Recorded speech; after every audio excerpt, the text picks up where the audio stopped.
experts say Hawaii's housing crisis isn't just about construction.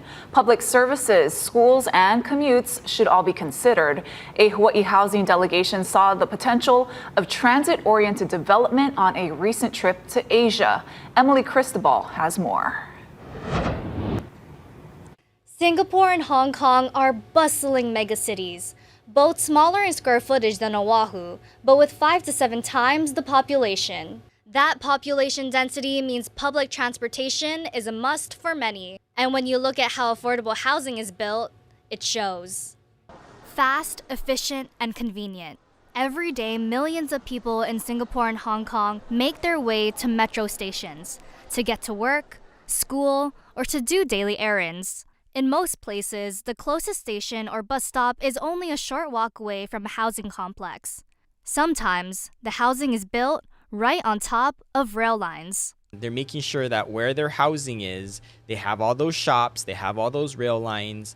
It's very methodical. It's planning at its best. Maui lawmaker Troy Hashimoto was among those who traveled to Asia recently as part of a delegation focused on seeking out new solutions to Hawaii's housing crisis. He says Oahu's rail line isn't bursting with riders yet, but it could be with the right planning. When we are looking to push Hawaii to kind of rethink how our future housing looks like, I think that is where we can take a lot of inspiration from. In Hong Kong, for example, an underground network of air-conditioned malls, gathering places, and walkways can take you from one station to the next without ever having to step outdoors. That is really the gold standard in Hong Kong.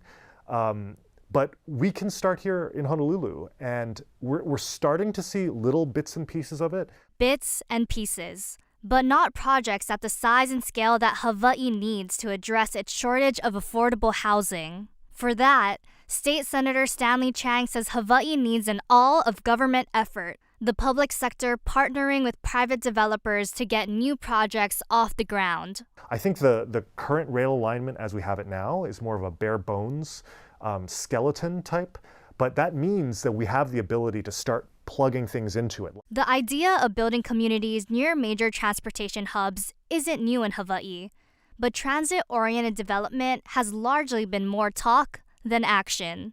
But this summer, a milestone. Construction kicked off on an 18-story affordable housing project in Halawa, just a 10-minute walk from the rail line. Lawmakers say projects like that are the beginning, and they point out one of the big ways the state can help is by providing land for affordable housing as part of long-term leases.